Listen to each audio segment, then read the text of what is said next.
करता हो। पढ़े लिखे लोगों से लेके जाहिल तक, मर्द से लेके औरत, देहात से लेके शहर, सारे लोग सिर्फ दुनिया की बातें करते हैं।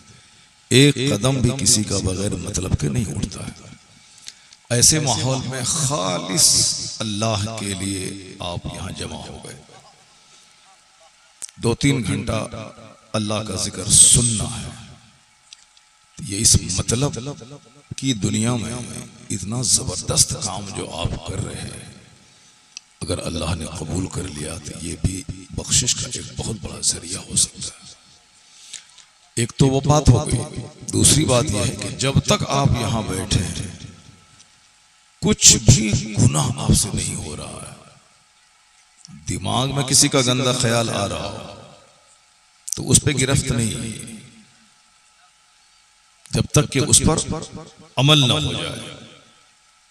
लेकिन जबान से अगर आपने गीबत की तो हराम है, झूठ बोला हराम है, गाने गाया हराम है, दूसरों की चुगलखोरी की हराम है। तो आजकल कौन सी ऐसी महफिल है मुसलमानों की जिसमें गीबत ना होती हो, चुगलखोरी ना होती हो, जिसमें झूठ ना बोला जाता हो, नहीं तो कम से कम फजूल बातें नहीं बोली जाती। लेकिन जब तक आप इस जलसे में बैठे हैं 2-3 घंटे तक, आपकी जबान बिल्कुल गुनाहों से सिर्फ है। क्या इजाजत है? न जबान झूठ बोल रही है आपकी, न जबान से गीबत के जुमले निकल रहे हैं आपको, न जबान से गाने के जुमले निकल रहे हैं। बस जबान खुलती है तो सुभान अल्लाह, क्या बात है। कान खुले हुए हैं तो सिर्फ अल्लाह का जिक्र, कुरान हदीस की बात है। आंख खुली है तो सिर्फ नेक लोगों का दीदार हो रहा है। आजकल आंखें खुलती हैं बस गुनाह स्टार्ट है। कोच बस में हो या फ्लाइट में हो, फ्लाइट में तो और गुनाह होता है। वहां तो बिल्कुल नेकर और चड्डी पहन के एयर होस्टेस घूमती रहती है दूसरों की आंखों को सेकने के लिए। खूबसूरत सब लड़कियों को एयर होस्टेस में रखा जाता है, बिल्कुल चुस्त लिबास पहना के, ताकि लोग उसको गौर से देखते रहें, इंजॉय करते रहें और 5 घंटे का सफर लंदन तक का पूरा हो जाए। आंख खुली है, गुनाह हो रहा है। नहीं कुछ तो कम से कम मोबाइल में आदमी देख रहा है। लेकिन अभी जो 3 घंटे से आप यहाँ बैठे हुए हैं, अल्हम्दुलिल्लाह आपकी आंख गुनाहों से महफूज है। नहीं बोलेंगे आप सुभान अल्लाह? मैं कितनी कीमती बात कर रहा हूँ। अगर मैं अभी तकरीर बंद कर दूं, वमा अलैना इल्लल बलाग पढ़ लूं, तो भी समझ लें कि 1 करोड़ की बात मैंने आप तक कह दिया। जलसे की इफादियत को मैंने बताया। ये एक रूहानी प्लेटफॉर्म है। लोग बोलने के लिए बहुत सारी बातें बोलते हैं, जलसे से क्या फायदा है, जलसे से क्या फायदा है। बोलने के लिए तो लोग ये भी बोलते हैं हज करने से क्या फायदा है, कुर्बानी में 1 लाख बकरा से क्या फायदा है। बोलने के लिए बहुत सारी बातें बोलते हैं, सारी बातों का जवाब नहीं है दुनिया में। बहुत सारे बचपन में पंडित जी लोग आते थे गधा और घोड़ा लेकर के, वो झोल पहना होना करके, लोग पूछता था कि इसका क्या होगा, तो वो सर हिलाता था ऐसे। उस जमाने में एक पंडित कह रहा था कि हम लोग बच्चे, छोटे छोटे बच्चे थे, तो हमसे वो उलझ गया। 7-8 साल मेरी उम्र थी। मैंने कहा कि ये झोल झाल क्या होगा, अल्लाह ताला सब कुछ करता है। तो अल्लाह ने सबको पैदा किया है। भला अल्लाह को किसने पैदा किया? वो पंडित हमसे बोलता है अल्लाह को किसने पैदा किया? सबको अल्लाह ने पैदा किया, अल्लाह को किसने पैदा किया? अब हम 5-6-7-8 साल के बच्चे थे, अब क्या बोले? हम कुछ नहीं बोले। मैंने कहा अल्लाह ने सबको पैदा किया, सब झोल झाल से कुछ नहीं होने वाला। तो मैं ये कह रहा हूं कि ऐसा ऐसा सवाल लोग करते हैं, हर सवाल का जवाब नहीं है दुनिया में। जवाब क्या है? जवाब जाहिला बाशत खामोश। जाहिलों का जवाब खामोशी है, हर बात का जवाब नहीं है। बस कुरान हदीस, जो कुरान चूंकि अल्लाह का कलाम है, इसमें कोई शक और डाउट नहीं। हदीस चूंकि कुरान पाक की तशरीह और तौज़ीह मुस्तफ़ा का कलाम है, उसमें भी कोई शक नहीं है। तो हदीस कुरान से हट के अगर कोई बात है, सब फॉल्स और बेबुनियाद है। क्योंकि सारे सवालात का जवाब हमें जो कंफ्यूजन से बचाया गया है वो सब कुछ हदीस में मौजूद है। हदीस माया है कि जहां चंद लोग जमा होकर अल्लाह का जिक्र करते हैं, उनको ये बता दीजिए जो कहते हैं जलसा कराने से क्या फायदा है। बात बढ़ेगी तो बहुत सारी बातें हो सकती हैं, लेकिन उस बात का सिर्फ एक जवाब है।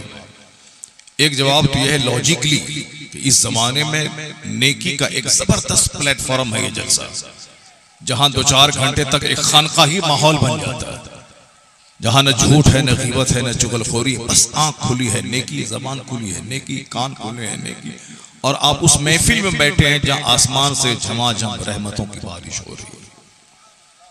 जरा जोर से बोले सुभान अल्लाह। सुभान अल्लाह बुलवाने का मतलब है कि जबान नेकी करे, कान तो नेकी कर ही रहा, अल्लाह रसूल की बात तो कान सुन ही रहा, लेकिन आपकी जबान भी शरीक हो जाए नेकियों में, और फिर नींद भी भाग जाए, क्योंकि ये वक्त बिल्कुल पुरखतर है। शैतान जरा सा मौका पाता है फौरन खुनूदगी की आगोश में लेके चला जाता है। अक्सर मेरे साथ ये मामला आता है, अब एजाज भाई और सारे उलमा कराम के साथ होता है कि नहीं होता है, मेरे साथ अक्सर ये मामला होता है कि जब मैं मंजिल पहुंचने के करीब होता हूं उसी वक्त नींद आ जाती है। मेरे साथ ये होता है।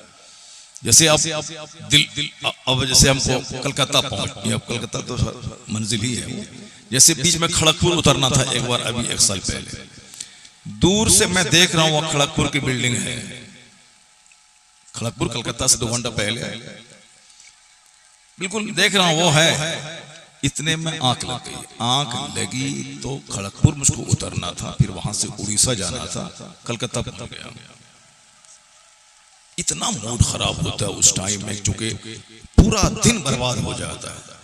2 घंटा जाने में लगा, फिर वापस लौटना है 2 घंटा, टिकट नहीं है चूंकि टिकट वहीं तक का है। एक बार ऐसा हो, अक्सर ऐसा होता है, मंजिल के करीब पहुंच कर आंख लग जाती है। शैतान बस गफलत में डाल देते हैं फौरी तौर पर, लेकिन जिस वक्त अल्लाह से फरियाद करते हैं इलाही मुझको मुसीबत से बचाना और मेरी नींद खुल जाए कि मैं अपनी मंजिल पे जहां जाना है उसको मैं उठ जाऊं, तो उस वक्त ऐसा होता है कि बिल्कुल चाहे आधे घंटे की नींद हो, अचानक लगता है किसी ने जगा दिया हो। कटिहार उतरना था, वो गाड़ी सीधे न्यू जलपाईगुड़ी रुकती, पूरा दिन मेरा बर्बाद हो जाता, लेकिन ट्रेन जैसे खुलने लगी, स्टेशन से सरकने लगी, ऐसा लगा जैसे किसी ने मुझे झंझोड़ के जगा दिया हो। फौरन सूटकेस लिया और चलती गाड़ी समेत कूद गया, वरना पूरे 10 घंटे मेरे बर्बाद हो जाते। इस तरह का बार होता है। ट्रेन का टाइम था, पूर्णिया से मैं कटिहार आ रहा था, बिल्कुल ट्रेन छूटना ही थी, छूट गई थी, मगर मैं इतनी तस्बीह पढ़ लिया पूरे 1 घंटे में, ला इलाहा इल्ला अंता सुब्हानका इन्नी कुन्तु मिनज़ ज़ालिमीन हस्बी अल्लाहु व निअमल वकील। यानी जो जो पढ़ना है सब पढ़ा मैंने, अल्लाह से फरियाद की, चुके बहुत कीमती ट्रेन थी, वरना मेरा बहुत बड़ा प्रोग्राम छूट गया होता। अब जरा देखिए, जैसे प्लेटफॉर्म पे पहुंचा, गाड़ी खुल चुकी थी, गाड़ी खुल चुकी थी, अब कोई रास्ता नहीं था पकड़ने का। जब गाड़ी खुल गई, मगर अचानक बगैर किसी रीजन के एक जबरदस्त ब्लास्ट हुआ, गाड़ी अचानक रुक गई। गाड़ी रुकी और मैं दौड़ते हुए ट्रेन पे मैं बैठ गया। अल्लाह का करोड़ एहसान कि ट्रेन छूटने के बाद फिर वापस मुझको घर जाना पड़ता और फिर प्रोग्राम मिस हो जाता। तो ये बताइए कि अल्लाह का जिक्र करने से बंदा खसारे में नहीं रहता है। वमन यतवक्कल अलल्लाहि फहुव हस्बुह, जो अल्लाह पे भरोसा करता है अल्लाह उसके लिए काफी हो जाता है। सुभान अल्लाह, जोर से बोलिए सुभान अल्लाह। ये छोटा जलसा नहीं है, ये जलसा 10 करोड़ भीड़ जो मोदी जी के जलसे में लगती है, तो ऐसा तो होता नहीं, ऐसा होता कभी नहीं हुआ है ना कभी होगा कि 10 करोड़ भीड़ हो जाए। मगर एक बिल फर्जी बात मैं कहता हूं कि अगर 10 करोड़ की भीड़ वहां लग भी जाए तो उससे करोड़ों गुना बेहतर है 10 आदमी वाला जलसा जिसमें अल्लाह अल्लाह के रसूल का जिक्र होता है। करोड़ों गुना बेहतर है उससे ये जलसा जहां सिर्फ आखिरत की अल्लाह रसूल की बात होती है। जिस जलसे में आप बैठे हैं ये बहुत कीमती जलसा है। अब एक हदीस सुनाता हूं, बुखारी और मुस्लिम की एक लंबी हदीस है, वो लोग भी सुन लें जो बस जबान है कैंची की तरह चलाना है कि जलसा कराने से क्या फायदा होता है, उनको सुनाइए। बुखारी शरीफ और मुस्लिम शरीफ कुरान और हदीस के बाद सबसे ज्यादा ऑथेंटिक, रिलायबल, मुस्तनद, मोतबर किताब है। उसमें दोनों में ये हदीस मौजूद है। हजरत अबू हुरैरा उस हदीस पाक के रावी हैं। आया है कि कुछ मलाइके सयाहीन है, सैरो सियाहत करने वाले फरिश्ते जो फजाओं में घूमते रहते हैं। जहां कहीं देखा कि चंद लोग बैठकर अल्लाह का जिक्र कर रहे हैं, वो फरिश्ते एक दूसरे को आवाज देते हैं कि आओ आओ हमारा मकसद मिल गया। अब लाखों फरिश्ते पूरी महफिल को घेर लेते हैं और उस पूरी महफिल की रिपोर्ट अल्लाह की बारगाह में पेश करते हैं। इलाही, तेरे फला फला बंदे एक जगह जमा होकर तेरा जिक्र कर रहे थे। तो अल्लाह कहता है कि क्या उन लोगों ने जिक्र के बाद कुछ मुझसे मांगा भी था क्या? कहा हाँ इलाही, वो तो तेरा जिक्र करने के बाद वह लोग तुझसे जन्नत मांग रहे थे। और कुरान पढ़ने के बाद जन्नत मांगना चाहिए। हदीस में आया है कि आखिर जमाने में कुछ लोग कुरान पढ़ने के बाद दूसरों से मांगेंगे पैसा लो। इसलिए हुजूर ने फरमाया है कि तुम जब भी कुरान पढ़ो अल्लाह से सवाल करो, क्योंकि ऐसे लोग पैदा होने वाले हैं जो कुरान पढ़ के लोगों से सवाल करेंगे। ये इंतहाई मज़मूम और नापसंदीदा बात है। कुरान पढ़ो, फौरन अल्लाह से दुआ मांगो, या अल्लाह तू मुझे बख्श दे, तू मेरे गुनाहों को माफ कर दे, मुझे नेक बना दे, मुझे मेरी मुसीबत दूर फरमा दे। कुरान की तिलावत के बाद दुआ कबूल होती, तकरीर सुनने के बाद आखिर में दुआ कबूल होती। जैसे जुमा का खुतबा आप सुनते हैं अक्सर, पहले खुतबे में अल्लाह की हम दरूद शहादत, कुरान पाक की एक आयत एक हदीस, फिर बारकल्लाहु लना व लकुम फिल कुरानिल अज़ीम, फिर दूसरा खुतबा नहमदुहु व नस्तईनुहु से शुरू हुआ। आखिर में दुआ होती है, अल्लाहुम्मा अंसुर मन नसर दीन मोहम्मद सल्लल्लाहु अलैहि वसल्लम वजअलना मिनहुम वखजुल मन खज़ल दीन सय्यदना मोहम्मद अल्लाहुम्मा ला तजअलना मिनहुम अल्लाह और अल्लाहुम्मा अअज़्ज़िल इस्लाम वल मुस्लिमीन। ये सारी दुआ होती है। खुतबा के आखिर में दुआ कबूल होती है। पहले अल्लाह का जिक्र, फिर हुजूर पे दरूद, उसके बाद दुआ करें। ये दुआ मांगने का तरीका है। तो महफिल में भी पहले अल्लाह का जिक्र होता है, कुरान पढ़ा, हदीस पाक पढ़ी, अल्लाह का जिक्र किया, फिर आखिर में दुआ होती है, वह दुआ कबूल होती है। तो अल्लाह ने फरिश्तों से कहा कि क्या वह लोग मेरा जिक्र करने के बाद मुझसे कुछ मांग रहे थे? फरिश्ते कहते हाँ, वह लोग जन्नत मांग रहे थे। अल्लाह कहता जन्नत उन लोगों ने देखी है? फरिश्ते कहते हैं नहीं, अगर देखें तो क्या हाल का हुजूर कि इलाही जन्नत अगर देख लें तो जन्नत मांगने में और आगे बढ़ जाए। कहा किसी चीज से पनाह भी लोग मांग रहे थे। कहा इलाही, वह लोग जहन्नम से पनाह मांग रहे थे। अल्लाह कहता क्या जहन्नम को देखा है? सुई की नोक के बराबर अगर जहन्नम में छेद हो जाए, सारी दुनिया तपिश और गर्मी से बेचैन हो जाएगी। और होती है, साल में 2 बार जहन्नम सांस लेता है, एक बार जाड़े में और एक बार गर्मी में। गर्मी में जब जहन्नम सांस छोड़ता है, उसी की वजह से बदन में आग लगती है, दाने निकलते हैं। जैसे अभी बकरीद के दिन से लेकर के आज तक जो हो रहा है बिहार और बिहार के आसपास के सूबों में, ऐसी आग, ऐसी गर्मी जैसे बदन में आग लगी हो। ये क्या है कि जहन्नम सांस एक बार लेता है जाड़े में, सारी गर्मी समेट लेता है, सर्दी हो जाती है, फिर सांस छोड़ता है गर्मी में, दुनिया में आग लग जाती है। अगर सुई की नोक के बराबर जहन्नम में छेद कर दिए जाए तो दुनिया का सारा दरख्त जलकर राख हो जाएगा। क्योंकि हमारे पास अब जहन्नम का चर्चा ही नहीं, हमारे पास चर्चा है क्या कि वो सऊदी अरब गया 50 करोड़ कमा के बिल्डिंग और मॉल बना लिया। अब हम भी तो इंसान हैं, हमारे दिमाग के सामने जो जिसका चर्चा होगा, मेरे दिल में तो तमन्ना पैदा होगी कि हम भी चले जाएं सऊदी अरब, हम भी 50 करोड़ कमा लें, हमारा भी चर्चा होगा पूरे समाज में। सबके दिमाग पे जुनून छाया हुआ है माल कमाने का। घर में जहन्नम का चर्चा ही नहीं होता। अगर चर्चा नहीं होगा तो बीवी कैसे अल्लाह से डरेगी, बच्चे कैसे अल्लाह से डरेंगे, सजदा में कैसे बच्चे रोएंगे। यहाँ तो इबादत की लज्जत ही खत्म है। वो ईद के दिन तो ड्रामा है, सर पे लंबी टोपी डाल दिया वो साहब, लेनिन कौन कपड़ा होता है यार भाई, लिनन, हाँ वो लेनिन को याद आता है। लीलन का कपड़ा पहन लिया अपना, साहब ब्रांडेड जूता है, कैंपस सब तो कम वाला ब्रांड है, हाई क्वालिटी का जूता लोग पहनते हैं। वुडलैंड का, वुडलैंड यहूदी की कंपनी है, बिल्कुल खबरदार, कभी नहीं पहने।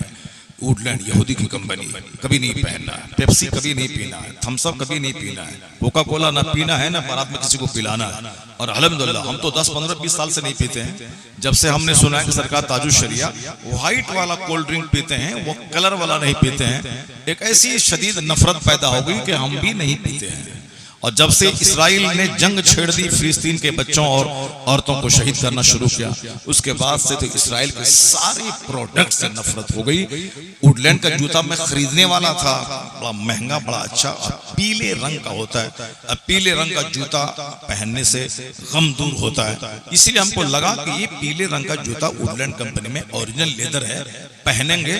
लेकिन जब पता चला कि यहूदी की कंपनी, ऐसी नफरत हो गई कि मैंने कहा माअज़ल्लाह, 1000 बार माअज़ल्लाह, जिंदगी भर ना पहनूंगा, न किसी को पहनने के लिए कहूंगा। तो यहूदियों का प्रोडक्ट इस्तेमाल नहीं करना। ईद के दिन लोग branded shoes, branded watch, branded कपड़ा, टोपी पहन के ईदगाह गए आए, एक तमाशा है। ईद की नमाज सारी जिंदगी बंदा छोड़ता रहे, उतना बड़ा गुनाह नहीं है जितना बड़ा गुनाह फजर की नमाज छोड़ना है। क्योंकि ईद की नमाज वाजिब है, अब फजर की नमाज फर्ज है, और जो फर्ज छोड़ता है सबसे बड़ा मुजरिम। वाजिब छोड़ना फर्ज छोड़ने के मुकाबले में कम गुनाह है। अब देखिए उसी ईद की लड़ाई, 1 मिनट पहले इमाम साहब ने नमाज पढ़ा दी, उसके लिए जंग है। अगर 5 मिनट लेट तकरीर कर दी, उसके लिए इमाम साहब की खैरियत नहीं है। सारी जिंदगी इतना गुनाह कबीरा, मेजर बड़ा गुनाह करता रहा, कोई मलाल नहीं। एक वाजिब पकड़ने के लिए सरदारी करना है, इमाम साहब का ठोस जमाना है। मैं तो आज भी इस ईदगाह में, मैंने कहा बकरीद में 10 दिन पहले मैंने कहा, ईदगाह की दीवार के लिए तुम लड़ते हो, ईद में हम नहीं थे तो सब आपस में लड़ गया कि पुचारा क्यों नहीं हुआ। रहते हैं तो तकरीर सुनने में सब लग जाता है, 10-20 मिनट लेट कर देते हैं, वो सब लड़ाई भूल जाता है। जिस साल नहीं रहे लड़ाई होना तय है, क्योंकि उधर से वो बोलेगा, उधर से वो बोलेगा, उधर से वो बोलेगा, पुचारा नहीं है, बोलेगा मुसल्ला फूटा हुआ है, इमाम साहब देर हो गई, धूप बहुत तेज है, यानी कुछ न कुछ बोलते रहना। उसको तकरीर सुनाते रहिए, 4, 10, 20 मिनट चले जाएंगे, कुछ भी नहीं होगा। अब तकरीर नहीं मिलेगी, सुने तो लड़ाई करेंगे। मैंने सुना कि लड़ाई करेंगे, मैंने कहा इस दीवार को तोड़ दो। ये दीवार जरूरी नहीं है, दीवार को तोड़ दो, उतना गुनाह नहीं है जितना गुनाह आपस की मोहब्बतों को तोड़ना है, जमात को तोड़ना, एक मुसलमान का दिल तोड़ना, आपस में इत्तेहाद को पारा पारा करना, ये खतरनाक गुनाह। पुचारे के लिए लड़ रहा है, पुचारा सारी जिंदगी मत कर रहा हो, कुछ नहीं होने वाला। ईदगाह में दीवार की कोई जरूरत नहीं, बस मैदान में जमा हो जाओ, ईद की नमाज पढ़ो, नमाज हो जाएगी।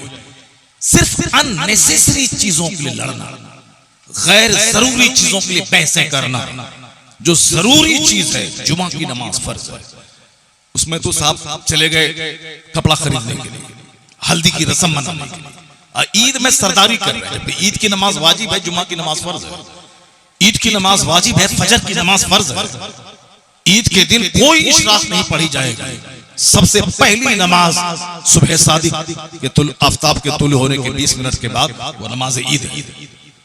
ईद की नमाज पढ़नी चाहिए। नमाज 10 बजे दिन, जबकि हरमैन तैयबैन में आज भी अकीदे से इत्तेफाक मेरा नहीं है, मगर ये अमल वहां भी है, शुरू से आ रहा है कि इधर फजर की नमाज हुई, नमाज के बाद दिन निकला, दिन निकलने के ठीक 15-20 मिनट के बाद ईद की नमाज हो जाती है, बकरीद की नमाज हो जाती है। सारा दिन बंदा अपने रिश्तेदार दोस्तों से मिलने में, और अगर ईद की बकरीद की नमाज हो गई 20 मिनट के बाद, फौरन लोग आजाद हो गए, अपना कुर्बानी ज़बह किया, उसी बकरे का गोश्त को उन्होंने बनाया, उसी पहली ख़ज़ा बकरीद के दिन कुर्बानी का गोश्त है। ये सुन्नत भी है, आका अलैहिस्सलाम इस्तेमाल फरमाते। ये नमाज पढ़ के लौटेंगे, 11 बजे ज़बह करेंगे, 12 बजे गोश्त बनेगा, 3 बजे, यानी पूरा दिन आदमी का चौपट हो जाता है। जबकि बेहतर तरीका वही है कि जैसे ही सूरज निकले उसके ठीक 20 मिनट के बाद नमाज हो जाए, ईद की नमाज हो जाए, बकरीद की नहीं। गांव का जो जमींदार और रईस किस्म के लोग हैं, वो बाबू जब तक नहीं आएंगे नमाज नहीं होगी, वरना इमाम की भी खैरियत नहीं है और गांव के गरीब लोगों की भी खैरियत नहीं है, क्योंकि उन्हीं बाबू की जमीन पे वो ईदगाह है। तो अब तो वो नहाएंगे धोएंगे, आराम से बाइक पे बैठेंगे, आएंगे, तब तक आप लोग बैठ के इंतजार करते रहिए। अल्लाह तबारक व तआला हमें फर्ज को फर्ज और वाजिब को वाजिब समझने की तौफीक अता फरमाए। अब जरा गौर से सुनिए जो मैं आपसे कह रहा हूं कि जहन्नम का चर्चा अपने घर में कीजिए ताकि बच्चे अल्लाह से डरे। सिर्फ मकान का चर्चा करेंगे तो बच्चे मुमकिन है कि काफिर हो जाएंगे। कारोबार नहीं चलेगा तो वो अल्लाह से नाराज हो जाएगा कि अल्लाह काफिरों को करोड़ों देता हमको नहीं दिया। और एक खबीस मरदूद से मैंने अपने कान से सुना कि वह मरदूद बोल रहा था जब अल्लाह ही इंसाफ नहीं किया तो हम क्या इंसाफ करेंगे। माअज़ल्लाह, मारना तो किसी को मार नहीं सकते हैं, चूंकि यहाँ तो कोई कुफ्र भी बकता है तो हम कह ही सकते हैं कि कुफ्र है। वो खबीस मरदूद ट्रेन का टिकट हम ले रहे थे काउंटर पे, वो भी उधर था, वो बोला अल्लाह ही इंसाफ नहीं किया तो हम क्या करें। अल्लाह किसी को गरीब बना दिया, किसी को अमीर बना दिया, वही इंसाफ नहीं किया। माअज़ल्लाह, कैसी कैसी बातें लोग खबीस मरदूद किस्म के लोग बोलते हैं। इसीलिए आलिमों की सोहबत में रहना, जलसा करना जरूरी है। जो मरदूद कहता है जलसा कराने से क्या फायदा है, उस मरदूद को कहिए कि बहुत सारे समाज में लोग हैं जो कुफ्र बक जाते हैं, उसको एहसास नहीं होता, उसका ईमान खत्म, बीवी निकाह से निकल जाएगी। जब बीवी निकाह से निकल गई तो फिर अब जितनी बार बीवी से मिलेगा ज़िना खालिस, अब उसके बाद जितने बच्चे पैदा होंगे सब वलदुल ज़िना वलदुल हराम, पता भी नहीं चलेगा, सारे बच्चे हरामी। बीवी से ज़िना कर रहा है, चूंकि ईमान खत्म निकाह खत्म, कुफ्र बका, ईमान खत्म निकाह खत्म, निकाह खत्म, बीवी अजनबिया हो गई। अब जितनी बार मिलेगा ज़िना खालिस, जितने बच्चे पैदा होंगे वलदुल ज़िना वलदुल हराम। और उसकी पहचान क्या है, जब समाज में मस्जिद मदरसा खानका का एहतराम खत्म हो जाए, आलिमों का अदब खत्म हो जाए, माँ बाप का एहतराम खत्म हो जाए, समझ जाए कि हरामी बच्चों की तादाद में इजाफा होगा। क्योंकि जो बच्चा हलाली है वो कभी आलिम दीन की तौहीन नहीं करेगा, क्योंकि वो जानेगा कि हम पैगंबर आज़म अलैहिस्सलाम को हमने देखा नहीं, मगर बिन देखे मैं मुस्तफ़ा को अपना नबी मानता हूं, उनका कलमा पढ़ता हूं, उन पर ईमान लाता हूं। तो हमने अपने आलिमों को देखा, ये मेरे मुस्तफ़ा के नाइब हैं, ये मुस्तफ़ा की बात बताते हैं, ये नाइब पैगंबर है। मैंने इनकी ज़बानी मुस्तफ़ा की बात सुनी, इनकी ज़बानी मैंने मुस्तफ़ा की हदीस सुनी, ये मेरे नाइब पैगंबर है, मेरे लिए मज़हबी रहनुमा। और जो आलिम को गाली दे समझ जाए कि जरूर उसके नुत्फे में खराबी है। वो कैसे खराबी होगी, वही तलाक दे दिया और बगैर ऐसे चुपके से डर के मारे रख लिया, जबान से कुफ्र बक दिया, काफिर हो गया, निकाह भी टूट गया, अब उसको पता तक नहीं चला।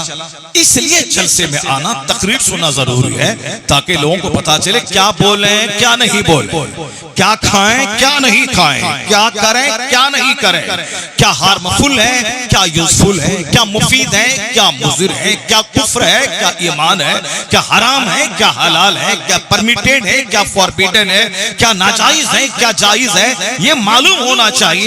और ये उलमा किराम की सोहबतों में रहने से मालूम होता है कि जब ये बातें मालूम हो जाएंगी तो आदमी का ईमान स्ट्रॉन्ग ही नहीं बल्कि ईमान महफूज और सेफ हो जाएगा।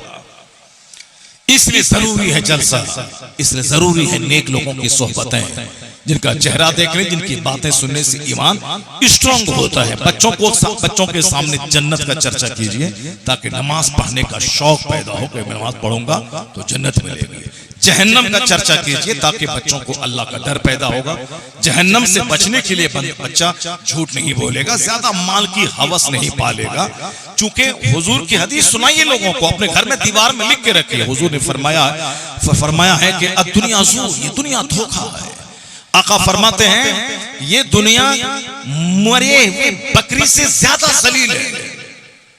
आका फरमाते हैं ये दुनिया की हैसियत समंदर के सामने एक कतरा पानी की है। ये सारी हदीसें अपने घर की दीवार में लिख के रखिए ताकि बच्चा डॉक्टर, इंजीनियर, प्रोफेसर सब बने मगर काफिर नहीं बने, और दौलतमंद होने के बाद काफिर न बने या गरीब होने के बाद काफिर न बने। क्योंकि बंदा जब गरीब होता है तो अल्लाह को गाली देने लगता है, या मालदार हुआ तो फिर खुदाई का दावा करके फिरौन बनने लगता है। ईमान और नेक लोगों की सोहबतों से बंदा इन दोनों खुराफात से बचता है। चाहे वो अरबों में खेले तो बोलेगा अल्लाह का शुक्र है, चाहे वो किराए के घर में गुर्बत में रहे तो बोलेगा कि सब्र है। इन्नमा युवफ़्फ़स साबिरून अजरहुम बिगैर हिसाब। अल्लाह सब्र करने वालों को गिन गिन के नहीं बेगिनती अजर अता फरमाता है। तो किराए के घर में रहकर ईमान है तो वो उसके जन्नत जाने का जरिया है। और अगर अपना महल है 5 एकड़ जमीन में, अगर वहां नेमतों का शुक्र है, अल्लाह का डर है, सजदा है, तो दुनिया में भी वाह वाह, मरने के बाद भी वाह वाह। तो यहाँ मालदारी में काफिरों के यहाँ लोग फिरौन बनते हैं कि मालदारी आई तो बस अब वो शराब शबाब ज़िना सब है, सूद जुआ सट्टा। और अगर मुसलमान के यहाँ अगर ये बातें हैं तो समझ लें कि ये एक काफिराना कल्चर मुसलमानों के यहाँ काफिरों के घर से ये आ गया है। हालांकि हुजूर फरमाते हैं अजबल अमरिल मोमिन इन अमरहु कुल्लहु लहु खैर व लैसा ज़ालिका लिअहदिन इल्ला लिल मोमिन व इन असाबतहु सर्रा व शकरा फकान खैरुल लह व इन असाबतहु तर्रा व सबरा फकान खैरुल लह। तक हदीस मुस्लिम शरीफ के आका फरमाते हैं मुसलमान का मामला सबसे अलग थलग है। इनके हाथ में लड्डू है, गरीब रहे चाहे अरबपति रहे, दोनों हालतों में इनके लिए खैर है, भलाई है। अजबल अमरिल मोमिन, how wonderful is the efforts of the believer. मोमिन का मामला ताज्जुब खेज है। गरीब हैं तो 10 बार फातिहा, मालदार हो गए तो फातिहा छोड़ दिया, या मालदार है तो 50 बार फातिहा, माल थोड़ा घट गया तो अब मस्जिद आना, मदरसा आना, खानका आना सब छोड़ दिए। ये कमजोरों की कहानी है। मोमिन के बारे में हुजूर फरमाते हैं कि मोमिन का मामला सबसे अलग थलग है, दोनों हालतों में खैर है। 5000 कमाए या 5 खरब कमाए, दोनों में खैर है। खैर कहाँ है? आका फरमाते वइन असाबत हो सर्रा व शकरा। मोमिन को जब कोई नेमत मिलती है, चाहे 50 करोड़ का घर बनाए, चाहे 50 एकड़ जमीन खरीदे, चाहे 50 लाख की फॉर्च्यूनर खरीदे, मोमिन ये नहीं बोलता है कि हमने रात दिन मेहनत की तो ये हो गया, हमने यूं तीर मारा, हमने वो तीर मारा, हम बीवी बाल बच्चा छोड़ के सऊदी अरब गए, रात रात भर ऊंट चराए, 16 घंटे ओवर टाइम मैंने नौकरी की तब जाके फॉर्च्यूनर खरीदे हैं। नहीं, मोमिन कोई क्रेडिट अपनी मेहनत को नहीं देता है। वो चाहे 50 खरब का मकान बनाए, चाहे 50 करोड़ का मॉल बनाए, वो पत्थर पे लिखता है हाजा मिन फजल रब्बी, ये मेरी मेहनत से नहीं, मेरे रब के फजल से बचा। और कुरान में आया है कि वाला इन शकरतुम लाज़ीदन्नकुम, अगर तुमने मेरी नेमत का शुक्रिया अदा किया तो हम तेरी नेमत को और बढ़ाते चले जाएंगे। सुभान अल्लाह, जरा जोर से बोले ना सुभान अल्लाह। एक बार ला इलाहा इल्लल्लाह, सर झुका के सजदा कर रहे हैं आप लोग। वो बगल वाले भाई को उठाइए, बगल वाले भाई को उठाइए, बगल वाले भाई को उठाइए, जरा जोर से बोलिए सुभान अल्लाह। हाँ, वो सब मत कीजिए, गौर से सुनिए, सुभान अल्लाह बोलिए। यह बात सही है कि नींद आती है, मगर नींद को भगाइए, नींद को भगाना चाहिए। और जलसा बिल्कुल 12 बजे तक ही होना चाहिए और डेली होना चाहिए। जब खाना पेट में डेली जाता है 3 टाइम, तो रूहानी खुराक भी डेली चाहिए। 3 दिन नहीं खाते हैं तो आप मर जाइएगा। उसी तरह बुजुर्गों ने कहा कि 3 दिन अगर दीनी बात नहीं सुने तो आपका दिल मर जाएगा। ये बात बुजुर्गों ने आलिम के बारे में की, जो मौलाना फरागत के बाद आलिम बनने के बाद 3 दिन कंटिन्यू किताब की स्टडी छोड़ दे, उनका दिल मरने लगता है। वो भी दुनियादारों की तरह सोचने लगता है। जो 20 साल पढ़े उनका यह हाल है, जो कभी पढ़ा ही नहीं उनका क्या हाल होगा। अब बताइए, जरा गौर से सुनिए। मोमिन खरबों कमाता है तो कहता है अल्लाह का फजल है, अल्लाह का शुक्र है, अल्लाह का शुक्र है, तो शुक्र से नेमत बढ़ जाती है। और बंदा का जब माल बढ़ता है तो कुर्बानी करता है, कुर्बानी गुनाह को मिटाती है। बंदा जब पास माल होता है सदका फित्र निकालता है, सदका अल्लाह के गुस्सा को ठंडा कर देता है। बंदा के पास माल होगा तो वो हज करेगा, हज गुनाहों को मिटा देता है। बंदा के पास माल होगा तो गरीबों की मदद करेगा, गरीबों की मदद करने से कब्र में रोशनी पैदा होती है। जितना माल खर्च करेंगे उतना इजाफा होगा। तो ये है शुक्र की सूरत, माल की शुक्र अदा हुआ तो माल को अल्लाह बढ़ा देता है। अब हुजूर फरमाते हैं अगर अल्लाह ताला किसी बंदे को मुसीबत देता है, वइन असाबत हो दर्रा, अगर मोमिन को कोई मुसीबत पहुंचती है, सबरा फकान खैरुल्लाह, तो मोमिन सर के बाल नहीं नोचता है, मोमिन दीवार से सर नहीं टकराता है कि हम क्यों गरीब हो गए, हमको अल्लाह की मुसीबत क्यों दे दिया, मेरा ही बच्चा क्यों मर गया, समाज में 1000 की आबादी है, सबका बच्चा क्यों नहीं मरा, मेरा बच्चा क्यों मर गया, मेरी बकरी क्यों मर गई, 1000 की आबादी है, सबके घर में बकरी है, कोई नहीं मरी, मेरी बकरी क्यों मर गई। अल्लाह ताला से नाराज हो जाता है बंदा। मगर हुजूर क्या कहते, नहीं, जो मोमिन होगा उसको कोई मुसीबत पहुंचती है तो वो नाराज नहीं होता अल्लाह से, बल्कि सब्र करता है। और यह सब्र उनके हक में इतना बेहतर है कि इन्नमा युवफ़्फ़स साबिरून अजरहुम बिगैर हिसाब, दूसरी नेकी का इनाम गिन गिन कर मिलता है। जो अल्लाह की दी हुई मुसीबत पे सब्र करे अल्लाह उसे बेगिनती अजर, सुभान अल्लाह। और अल्लाह मालदारों के साथ नहीं होता है, इन्नल्लाह मअस साबिरीन, अल्लाह सब्र करने वालों के साथ होता है। सुभान अल्लाह, क्या बात है। तो मोमिन की क्वालिटी अलग है। इसलिए अपने बच्चों को जन्नत का चर्चा, जहन्नम का चर्चा दोनों हमेशा सुनाए, ताकि बच्चा आपका फिरौन नहीं बने, काफिर नहीं बने। बच्चा आपका डीएम बनने के बाद भी मोमिन बनकर रहे, वो समझ ले कि चाहे डीएम बने चाहे लंदन जाके 50 खरब कमा ले, इसका अंजाम तबाही है। जो अल्लाह का जिक्र, अल्लाह की इबादत, जो ईमान है, इसका अंजाम दायमी खुशहाली है। अगर ईमान बचा रहा और अमल अच्छा करता रहा तो मरने के बाद 50-100 साल की नहीं, खरबों महासंख्यों बेगिनती सदा की जन्नत अल्लाह उस बंदे के मुकद्दर में लिख देता। सदा का आराम, जन्नत का आराम। अब जरा सुनिए मुझसे, अल्लाह पूछता है फरिश्तों से कि फरिश्ते मेरे बंदों ने जहन्नम को देखा है? फरिश्ते कहते हैं नहीं देखा है। तो अल्लाह कहता है अगर जहन्नम को देख लें तो क्या हाल हो? तो फरिश्ते कहते हैं इलाही जहन्नम का देख लें तो जहन्नम से पनाह मांगने में और आगे बढ़ जाए।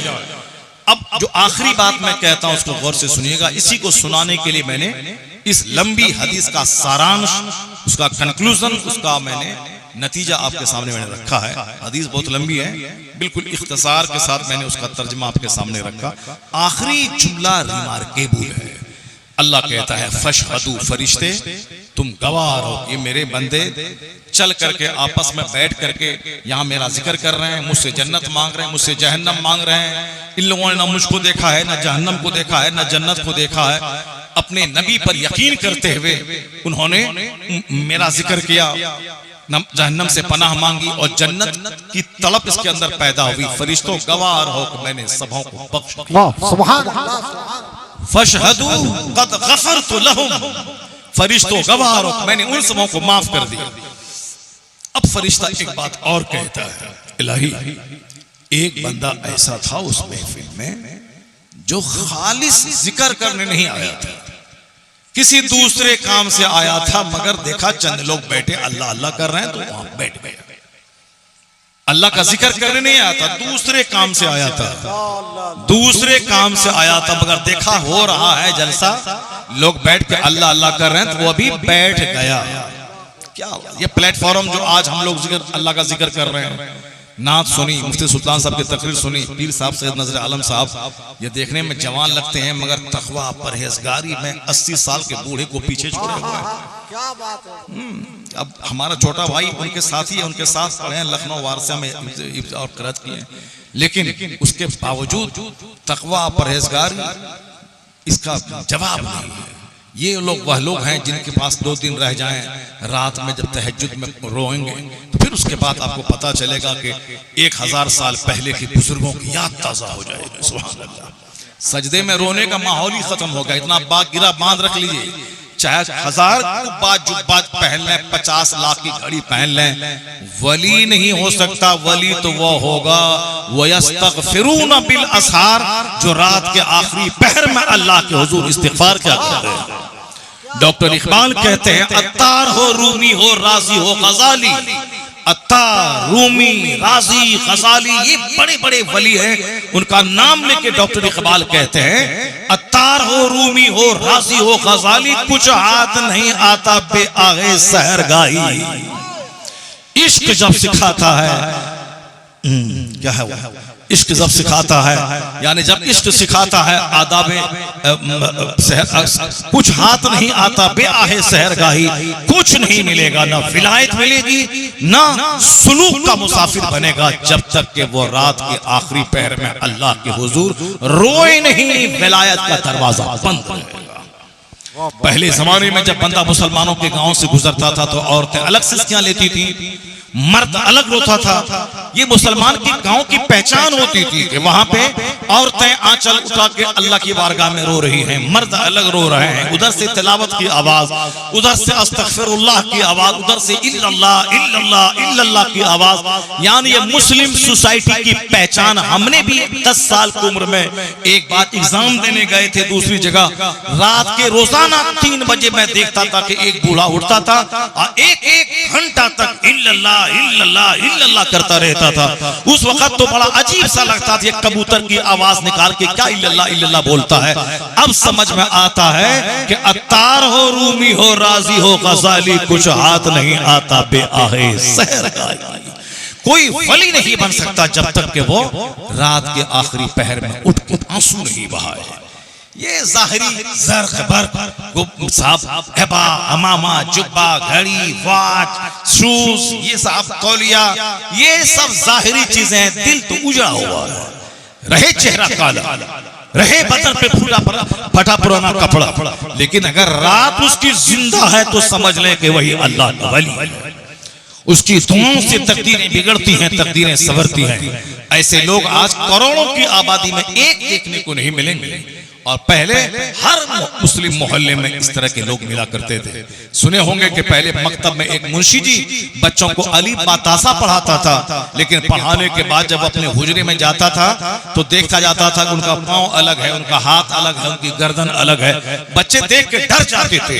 यानी पहले जमाने में गांव देहात में मुंशी जो सरनल कुरान पढ़ाता था वो भी अपने जमाने के बहुत बड़े वली हुआ करते थे, जो आज बंबई, चेन्नई, दिल्ली, बेंगलुरु जैसे, दुबई जैसे मुल्क में और बंबई जैसे शहर में चमक दमक और रौनक में कपड़े जाहिर तो सवारा जाता है, मगर बातिन इतना उजड़ा है कि ना बीवी बात मानती है, ना बच्चे बात मानते हैं, ना शागिर्द बात मानता है। और पहले गांव देहात में कुरान पढ़ाने वाला मुंशी जी इतना पहुंचा होता था, मकतब से कमरे में आया, वो जब अल्लाह का जिक्र शुरू किया तो हाथ अलग, पांव अलग, गर्दन अलग, हाथ अलग, यानी अपने जमाने का कुतुब होता था जो गांव की मिट्टी में नजर आ जाता था। बस जब से लोगों ने खाना, पेट पालना, पैसा कौड़ी और वो चमकदार टोपी, चमकदार जुब्बा शुरू किया, रूहानियत जलकर राख हो गई। अब हमारे पास रह गई लड़ाई झगड़ा, हमारे पास नफरत, कुदूरत, हमारे पास गुरुबाजी। ये हमारा मुरीद है, वो तुम्हारा मुरीद है, हमारा पीर तुझसे अच्छा है। चाहे पीर को पखाना साफ करना ना आता हो, चाहे पीर साहब को दुआए कुनूत नहीं आती हो, मगर ये जाहिल मुरीद अपने पीर का खुतबा पढ़ता है, हमारा पीर ऐसा है, हमारा पीर वैसा है। ऐसा वैसा मत बोल, अपने पीर के पास 2 दिन रह और देख, अगर तेरा पीर नमाज़े पंजगाना बाजमात पढ़ता है, रात में तहज्जुद पढ़ता है और सुबह के वक्त में तिलावत करता है, तो तू नहीं भी बोलेगा तो तेरे पीर का कैरेक्टर इतना लाजवाब है कि लोगों का दिल उनकी तरफ खींचता चला जाएगा। नारे तकबीर, नारे रिसालत, इस्लाह मुआशरा कॉन्फ्रेंस, खलीफे हुजूर ताजुश शरिया। वाह वाह।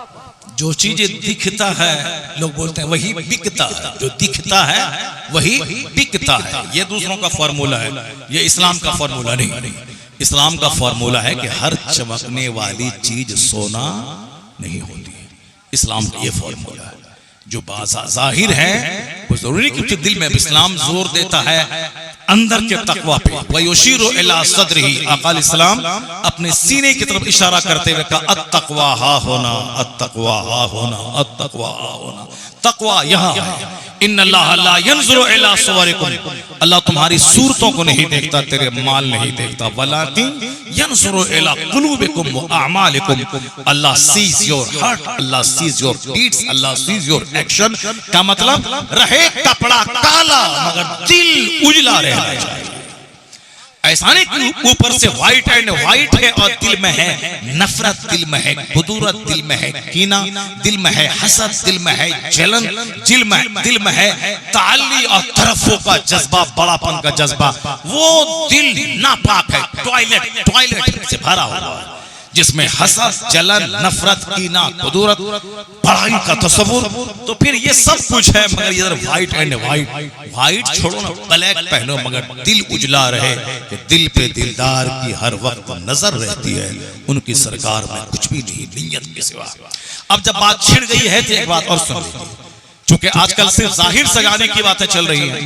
हदीस पाक सुनिए गौर से, मुस्लिम शरीफ एक रिवायत है, बहुत मोतबर किताब है कुरान के बाद मुस्लिम और बुखारी। आप सुनते होंगे रवाहु शेखान, यानी इन दोनों बुजुर्गों ने रिवायत की है, इमाम बुखारी इमाम मुस्लिम ने। एक हदीस सुनिए, मकान, वाल, पुट्टी, पोटी को ग्रेनाइट, मार्बल खूब सजाते हैं लोग, किरदार जानवरों जैसा, महल काफिरों जैसा, किरदार जानवरों जैसा, यानी हसद, जलन, कुदूरत, सूद, शराब, ज़िना, इंस्टाग्राम, यूट्यूब पे नाचना, औरतों की बेपर्दगी, घर में पियानो बजाना, क्रिश्चियनों की नकल, वो सब है। और बाहर से साहब पक्के सच्चे मुसलमान बनने के लिए चले आते अच्छा कपड़ा पहन के, नहीं, अल्लाह ताला तेरे दिल को देखता है। जब सारे दरवाजे बंद हो जाते हैं घर के, जो कुछ वहां होता है मौलवी साहब तो नहीं देखता है, मगर सारी कायनात का खालिक उसको देखता है। इसलिए आदमी का अंदर सवरा रहना चाहिए। जरा गौर से सुनिए, उसमें एक हदीस पाक आई है कि एक जो 3 बच्चों ने मां की गोद में बात किया है, 3 बच्चों ने, एक ईसा अलैहिस्सलाम जो गहवारे में थे, गोद में थे, जब समाज के लोगों ने कहा कि ए मरियम ये कहां से आया, तो आप चुप रही, इशारा बच्चे की तरफ किया। लोगों ने कहा कि बच्चा कैसे बोलेगा, हमसे कैसे बोलेगा, इशारा क्या उसकी तरफ। जनाब ईसा अलैहिस्सलाम बिल्कुल दूध पीता बच्चा, उन्होंने हाथ से टेक लगा के कहा कि इन्नी अब्दुल्लाह, मैं अल्लाह का बंदा हूं, अल्लाह का रसूल हूं, अल्लाह ने मुझको किताब अता फरमाई। उसके बाद चुप हो गए। फिर नॉर्मली जब बच्चा बोलने के काबिल होता, उस उम्र में जाके आप बोले। 3 बच्चा जो माँ की गोद में बोला है, एक जनाब ईसा अलैहिस्सलाम है, और एक दूसरा बच्चा है वो जो जिस एक बुजुर्ग थे जुरैज, उस बुजुर्ग को लोगों ने इतना परेशान किया, इतना टॉर्चर किया कि एक आदमी ने ज़िना का इल्जाम लगा दिया। क्योंकि अच्छे लोगों की इज्जत लोगों को पचती नहीं है, नेक लोग, शरीफ लोगों की तरफ लोगों का दिल माइल होता है, लोग उनका हाथ चूमते, लोग पांव चूमते हैं। ये मालदारों को नहीं पचता है कि मेरा नाम जलसे में कहीं कोने में भी नहीं है, अब मौलाना का नाम पूरा 1 एकड़ जमीन में नाम है, ये इनको पचता नहीं है। मौलाना की इज्जत इनको पचती नहीं है, अंदर से मतली और उल्टी होने लगती है। इसलिए वो उस उल्टी को समझाने के लिए गाली गलौज करने लगता है मौलाना, अरे तुम्हारा बाप हमारे घर में गाय चराता था, अभी बड़ी बड़ी बातें जुमा के दिन मेंबर से बोल रहा। हाँ, बाप चराता था तो क्या हो गया, बाप चोरी डकैती नहीं करता था ना, बैल चराता था, आपके घर में दीवार सीधी करता था। तो मजदूरी करना ऐब की बात है, मजदूरी करना तो मौला अली की सुन्नत है। मौला अली शेरे खुदा मुश्किल कुशा, वो तो यहूदी के कुएं से पानी निकाल के उसके खेत में पटाते थे, आज जो थोड़ा सा पैसा मिलता है उससे अपने बाल बच्चों की परवरिश करते। तो अब ये मत बोले कि तेरी माँ पोछा लगाती थी तो तेरा बाप बैल चराता था। हमारे गांव में बहुत सारे लोग हैं जो हमारे घर में गाय चराते थे, लेकिन आज बहुत शानदार महल में हैं, उनके बच्चे आज पढ़ लिख के हो गए। हम लोग कभी ऐसा नहीं सोचते हैं, मगर जो गांव के जमींदार किस्म के लोग हैं उसको मतली आने लगती है कि ये बच्चा हमारे घर में काम करने वाला जिसका बाप ये मेंबर पे चढ़ के जुमा के दिन आधा घंटा तकरीर क्यों करता है, ये सर पे पगड़ी पहन के मेंबर पे नमाज क्यों पढ़ाता है। अगर आपको इतना ही गुस्सा है तो अपने बच्चे को आप मौलाना और आलिम बनाइए, सारा गांव आपके बच्चे के पीछे नमाज पढ़ेगा। तो आप तो मुकाबला करने के लिए बच्चों को आलिम तो बनाएंगे नहीं, अलबत्ता गांव के सारे लोग आलिम का हाथ चूमेंगे तो ये आपको बुरा लगता है। उस बुजुर्ग से लोगों को ही एलर्जी थी, तो एक आदमी उनकी इज्जत को पचा नहीं सका, एक औरत को पहला फुसला के उस पर ज़िना का इल्जाम लगा दिया। अब लोग आ गए उनकी खानका के पास, अरे अरे ये औरत कहती है कि बच्चा इसी बुजुर्ग का है, आप ही का है। लोग खानका तोड़ो, जो जहां इबादत करते थे गांव से किनारे में, लोगों ने पूरी इमारत तोड़ डाली, इमारत तोड़ डाली, निकालो, घर तोड़ो, खानका तोड़ो, सब तोड़ ताड़ कर दिया। कहा क्यों तोड़ रहे हो, कहा आप पर इल्जाम है कि आपने इस औरत से ज़िना किया है, ये बच्चा उसी ज़िना के हमल से है। कहा कहाँ है बच्चा, बच्चा को बोला, बच्चा को बोला। जब बच्चा को बोला कि बच्चा की तरफ आपने इशारा करके कहा कि तुम ये बताओ तेरा बाप कौन है, किससे तुम पैदा हुए हो। गोद का बच्चा बोला कि मेरा बाप फला चरवाहा है, उसने मेरी माँ से ज़िना किया है, उससे मैं पैदा हुआ हूं। ये हुआ यही था, क्योंकि वो तो बुजुर्ग थे, उस आंख उठा के नहीं देखा उस खातून को, लेकिन वो एक चरवाहे से ज़िना किया, हामिला हो गई। फिर समाज में आके हल्ला कर दिया कि उसी बुजुर्ग ने हमसे ऐसा किया है। तो बच्चे की तरफ आपने जलाल के साथ इशारा किया तो बच्चे ने सच सच बता दिया। अब गांव के सारे लोग जब करामत देख लिए तो बोला कि ए बुजुर्ग, अब तुम बताओ, हम सोने की खानका बना देते हैं। कोई उसका हाथ चूमने लगा, कोई पैर चूमने लगा, कोई कपड़ा सूंघने लगा, कोई बोला हम सोना लाओ, चांदी की सोने की खानका बना दो। उन्होंने कहा कि कोई सोने की खानका नहीं, जैसी मेरी खानका थी मिट्टी की दीवार की वैसी ही बना दो।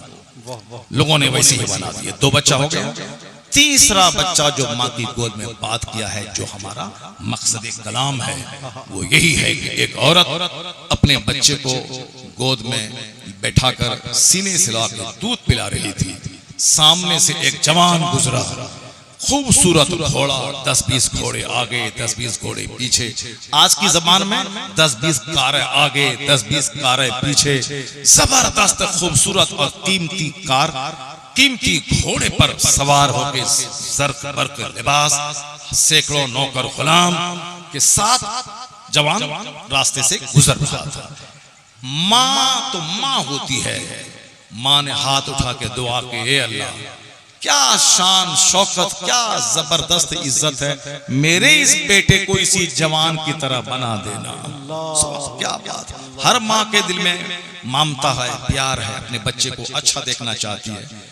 और बाप अपने बच्चों को अपने से अच्छा, पूरी दुनिया में एक हस्ती है बाप जो अपने बच्चे को अपने से ज्यादा अच्छा देखना चाहता है, वरना कोई नहीं देखना चाहता, उस्ताद भी नहीं देखना चाहते हैं। हर तरफ हसद। एक बाप, एक माँ ही है जो, बाप अगर ग्रेजुएट है तो बाप चाहता है कि मेरा बेटा पीएचडी डिग्री होल्डर हो जाए। अगर बाप आईएएस ऑफिसर है तो सोचता है कि मेरा बेटा रक्षा मंत्री हो जाए, प्रधानमंत्री हो जाए। ये बाप ही का जिगर है जो अपने बच्चे के बारे में ऊंचा प्लान बनाता है। माँ का जिगर है जो अपने बच्चे को दुख में देखना नहीं चाहती है। क्या बोली माँ, इलाही मेरे बच्चे को इस जवान की तरह बना दे। आपकी तवज्जो है मेरी तरफ? बस ये हदीस सुनिए, इसके बाद मैं खत्म करता हूँ। 1 करोड़ की एक बात, उसको गिरा बांध के रख लीजिएगा। सिर्फ जाहिर सजाना, वाल पुटी, घेरे नाइट, उसके घर में गए तो ऐसा झूमर था तो हम भी वैसा लगाएंगे, उसके घर में ऐसा कश्मीर वाला कालीन तो हम भी वैसा बिछाएंगे, उनके घर में इटालियन सोफा तो हम भी वैसा लाएंगे। ये मजदूरी करने सऊदी अरब गया है। सऊदी अरब के लोग तो सऊदी अरब में रहते हैं, वहां तो डीजल पेट्रोल, वहां से पेट्रोल का कुआं निकलता है, वहां तो फ्री में 1 पैसा में डीजल मिलता है। अब उसके घर में हजारों प्रकार का झूमर है, तरह तरह के कीमती आराइश के सामान है, तो हम तो उसके घर नौकरी करने गए हैं। पर हमारे दिल में तमन्ना होती जब मैं घर जाऊंगा तो इनके यहाँ जो नल लगा हुआ है वही नल सऊदी अरब से खरीद के वो लाता है और अपने घर में वो नल लगा देता है। हमने वो नल लगा दिया, नल तो लगा दिया तुमने, मगर डीजल का कुआं कहां से लाएगा, मक्का कहां से लाएगा, मदीना कहां से लाएगा। बस ये ले लें वो ले लें, अपनी औकात अपनी हैसियत नहीं देखता है, मुझको क्या लेना है क्या करना है। वहां से आने के बाद 10 साल कमा के एक घर बना दिया, उसका पैसा खत्म हो गया, बस कर्जा मांगने लगे, बैंक से लोन लेने लगे, नहीं कुछ, फिर दोबारा चले गए बकरी चराने के लिए। नहीं, पहली फुर्सत में जब पैसा हो जाए घर मकान मत बनाना। यहाँ के मारवाड़ी से सबक हासिल करो। जो मारवाड़ी 50 करोड़ का बिजनेस करता है, किराए के घर में रहता है, वो सोचता है कि 10 करोड़ मैं अगर घर में लगा दूं, इसी 10 करोड़ को अगर मैं बिजनेस में लगा दूंगा तो मैं लाखों रुपए कमा लूंगा। और जब बिजनेस उसका अरबों का हो जाता है तब वो एक जबरदस्त घर बनाता है। वो घर छोटे शहर में नहीं, वो घर ऊटी में बनाता है, वो घर नैनीताल में बनाता है, वो घर बंबई में बनाता है, वो घर बड़ोदरा में बनाता है। ये हम लोग बस 10 साल कमाए, सऊदी अरब में आके छोटा सा घर बना लिए, अब पैसा खत्म, हाथ सूखा, फकीर भूखा। सबसे पहले बिजनेस, सबसे पहले अच्छा हलाल कारोबार, ताकि बेवतन से होकर जब अपने वतन में रहने लगे तो पैसा कमाने का जरिया हमारे पास हो जाए। अब जरा गौर से सुनिए मेरी बात। माँ बोली, ए अल्लाह मेरे बेटे को ऐसा बना दे, शान शौकत, सरफक लिबास, 1000 नौकर गुलाम। बच्चा दूध पी रहा था, दूध छोड़ के बोला कि ए अल्लाह मुझको इस नौजवान की तरह मत बनाना।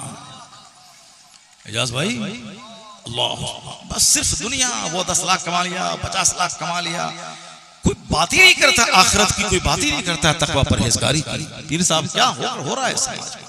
ये हदीस पाक सुनिए, वो बच्चा दूध छोड़कर बोला कि ए अल्लाह, मुझको इस नौजवान की तरह मत बना, जो दिखता है वह बिकता है, जो दिखता है वह बिकता है। हमको किसी ने कहा कि हजरत आप ये क्या फालतू मोबाइल रखे हैं 10,000 का, एप्पल रखिए, एप्पल आईफोन रखिए, आप एक रात में क्या क्या लोग आपकी खिदमत करते हैं, एक रात के नजराने में तो एप्पल हो जाएगा। ये मशवरा देता है। एक छोकरा अभी मधुबनी जिला में गए थे, वो 12-15 साल का लड़का था, वो तो अपने हिसाब से जो बोला, चूंकि बच्चे की सोच क्या थी वो तो बोला, वो यही बोला कि हजरत आपका स्टेटस, आपका नाम हम लोग सुनते हैं, तकरीर आपके मोबाइल में सुनते हैं, बहुत आपसे मोटिवेट मिलता, हौसला मिलता, आपकी तकरीर से जिंदगी मिलती है, रोशनी मिलती है, हौसला मिलता है। आपकी इतनी शोहरत के हजारों तकरीरें आपकी नेट पर हैं, करोड़ों लोग आपको सुनते हैं, और आप इतना सिंपल मोबाइल रखे हुए हैं। नहीं, आपका मोबाइल भी रहना चाहिए उसी तरह का जिस तरह का आपकी शोहरत है। तो खैर वो बच्चा अपने हिसाब से बोला। हमने उसको कहा बेटा, जाहिरी चीजों में इज्जत शानो, हमारी इज्जत उस मोबाइल से नहीं है, हमारी इज्जत तो दीनी खिदमतों की वजह से है, न कि मोबाइल की वजह से मेरी इज्जत है। रख ले 50 लाख का मोबाइल तो क्या होने वाला है। तो अब जरा गौर से सुनिए, वो बच्चा दूध पीने वाला, ये हदीस में कोई मौलाना अहमद रजा खान आला हजरत रदी अल्लाह तआला अन्हु की किताब की कहानी नहीं है कि बरेलवी मौलाना लिख दिया तो फला मौलाना लिख दिया, नहीं, कुरान के बाद जो सबसे बेहतर असहुल कुतुब है बुखारी और मुस्लिम, उस किताब में हदीस पाक है। अब वो बच्चा, और हुजूर कहते हैं कि जिन बच्चों ने कलाम किया, हुजूर रिवायत करते हैं, बयान फरमाते हैं सरकार, एक बच्चा वो था जिसने माँ ने कहा कि इलाही मेरे इस बच्चे को उस औरत की तरफ, उस बच्चे को नौजवान की तरफ बना दे जो शान शौकत के साथ जा रहा है। बच्चा दूध छोड़ के बोला, या अल्लाह, मुझको इसकी तरफ मत बनाना। माँ तंग रहेगी। 4 दिन का बच्चा ऐसी बातें बोल रहा है, सब तंग रह जाएंगे। फिर उसके बाद थोड़ी देर के बाद एक औरत को लोग घसीट कर उसी रास्ते से जा रहे थे, और लोग कह रहे थे कि चोर है, चोर है, चोर है। घसीट के नहीं, इंतहाई जलील करके उस औरत को समाज के लोग घसीटते हुए ले जा रहे थे, कहते हुए कि ये चोर है, ये चोर है, ये चोर है, ये चोर है। औरत ने उसकी जिल्लत को देखी कि समाज में जलील होकर के उसको घसीटा जा रहा है, ये कांप गई और हाथ उठा के दुआ की, अल्लाह, मैं तेरी पनाह मांगती हूं, तू मेरे इस लाल को ऐसी बेइज्जती से मरते दम तक बचाना, इलाही मेरे इस बच्चे को ऐसी बेइज्जती से बचाना। औरत ये दुआ करी, बच्चा फिर दूध छोड़ के बोला, या अल्लाह, मुझे इस औरत की तरह बना देना, मुझे इस औरत की तरह बना देना, मुझे इस औरत की तरह बना देना। या अल्लाह, क्या बात है। सिर्फ मकान, ग्रेनाइट, मार्बल, कपड़ा, वाइट, ये गाड़ी, छकड़ा, एर्टिगा, इनोवा क्रिस्टा, फॉर्च्यूनर, पूरी तवज्जो जाहिर के सजाने पे दिल उजड़ा हुआ है। घर उजड़ गया, औलाद उजड़ गई, बीवियां उजड़ गई। एक साहब हमको कह रहा था कि हम जिस घर में किराए में रहते हैं, वो किराएदार बाहर सऊदी में रहता है, वो किराएदार की मालिकिन रहती है, उसी घर में हम अपने बाल बच्चों के साथ किराए में रहते हैं। वो हमको खूब पैसा देती है, खूब सेब अनार खिलाती है, शुद्ध दूध पिलाती है। हमको हाइड्रोसिल का ऑपरेशन करना पड़ा, वो पैसा दिया कि जाकर ऑपरेशन करवा लो। हम कहते ये सब क्यों करती है? वो बोला कि वो क्या कर, शौहर उसका बाहर है, वो हमको ये सब पैसा भी देती है, ये सब काम भी करवाती है। मेरे रोंगटे खड़े हो गए। ये कौन? ये पढ़ा लिखा आदमी बोल रहा था कि हमसे ऐसा करवाती है, वो उनका शौहर बाहर में रहता है, वही पैसा दे करके मेरा ऑपरेशन भी करवा दिया। हमको दूध खिलाती है, मलाई खिलाती है, अंगूर खिलाती है, अनार खिलाती है। बीवी हमारी उस कमरे में सोती है, मगर हमको वो अपने कमरे में सोलाती है। अब क्या करें? अब ऐसी मजबूरी है। घर मकान छोड़ देता, तुम मकान छोड़ देता, जहां गुनाह करने पर मजबूर करे उस मकान को छोड़ देना चाहिए। इस तरह के एक नहीं, हजारों केसेस इसी तरह के हैं। सिर्फ माल बनाओ, इज्जत लूटे के औलाद लूटे, औलाद काफिर के साथ भागे या नौकरी के चक्कर में काफिर बन जाए, सब कुछ लूटा के छोटा सा घर बनाना क्या कमाल की चीज है यार। 100 साल के अंदर ही सोने का घर हो या मिट्टी का घर हो, छोड़ के जब दुनिया से जाना है, असल इज्जत जब आखिरत की है तो अपने बच्चों को बता दे, चाहे किराए के घर में रहे, चाहे सूखी रोटी खाए, चाहे टूटी चप्पल पहने, कोई ऐब की बात नहीं। ईमान बचा रहे, तकवा बचा रहे, नमाज बचा रहे, यही सबसे बड़ी दौलत है जो यहाँ भी इज्जत दिलाएगी, मरने के बाद जन्नत दिलाएगी। यही सबसे बड़ी दौलत है, यही सबसे बड़ी कीमती दौलत है। अपने बाल बच्चों को बताइए। अब वो औरत जब बोली, वो अच्छा जब बोला कि इलाही मुझको इस औरत की तरह नहीं बनाना, तो अब मां को नहीं रहा गया, अब वो अपने बच्चे से बात कर रही है। 4 दिन का बच्चा बात कर रहा है। उस जवान कहा, मां बोली क्या है ये माजरा, मैंने उस शानो शौकत वाले नौजवान की तरह बनने की दुआ की तो तू बोला कि हमको इसकी तरह नहीं बनाना। ये जलील औरत जिसको सारा समाज घसीट के चोर चोर कह के बेइज्जत कर रहा है, मैंने पनाह मांगी अल्लाह से, अल्लाह मेरे लाल को उसकी तरह मत बनाना, तो तू कहता है कि हमको उसकी तरह बना देना। ये क्या माजरा है मेरे लाल, बस सुना समझा हमको।